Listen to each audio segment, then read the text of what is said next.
Hey, a lot of people like to take a pre-workout shake. It's promoted by, some of the big supplements companies, and there's plenty on the market. And so I'd like to go over some of the common ingredients in your pre-workout and talk about whether it's actually worth taking these and whether including them in your shake. The first one is caffeine. Now, there's good evidence that taking caffeine on board sort of 30 to 60 minutes before a workout can improve your endurance, particularly in sort of cardiovascular events or exercises, and even make you feel like you're less effort.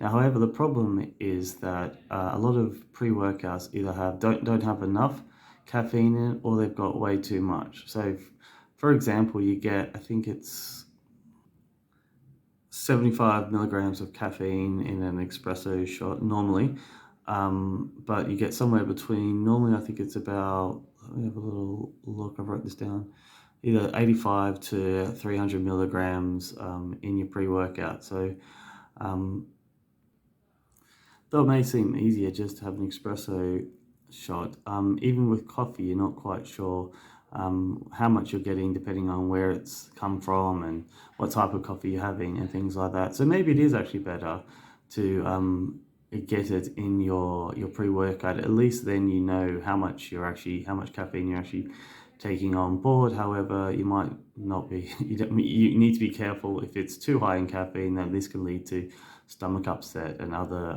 digestive issues.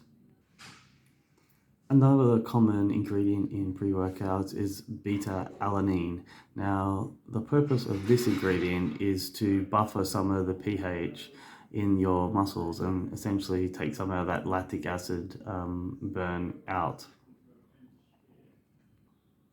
Now, there is some evidence if you take sort of 3 to 4 grams of beta-alanine for up to 6 weeks, and this can start to have some effects. However, most pre-workouts don't even have, they maybe at the higher end, they're pushing just over 3 and sometimes all the way down to sort of 300 milligrams. So it's probably that the pre-workout you're taking doesn't have enough beta-alanine in it to actually do anything. Now, it's a similar story with branched chain amino acids. Branched chain amino acids, or BCAAs, have definitely been found to be effective, but only in very, very high doses.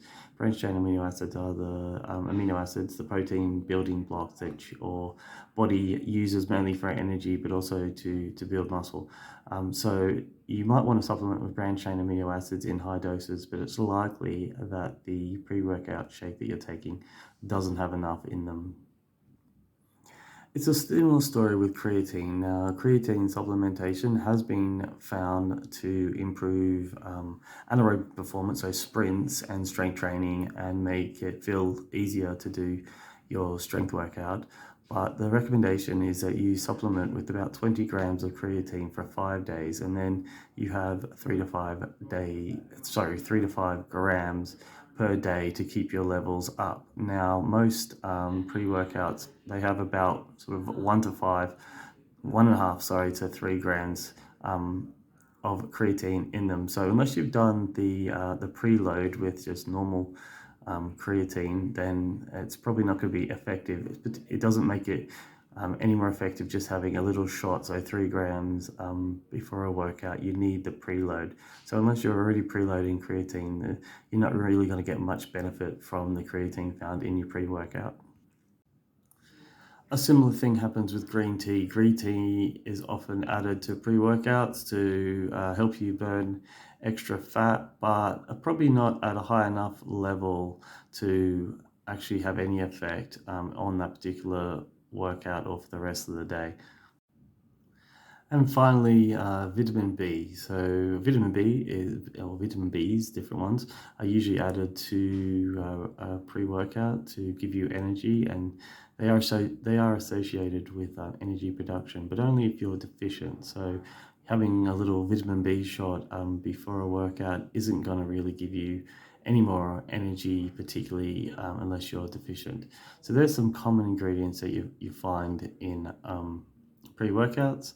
They're usually in low enough doses not to be a problem, so they should, I'm not giving out advice here, so but and vouching for any product, but normally the volume, not the volume, yeah, I guess the volume in them is normally low enough that it shouldn't be a problem, but you're probably not going to get too much performance enhancement from any of the ingredients that I've talked about. What you do need to be careful with is those pre-workout shakes that have some more, let's say, dodgy ingredients.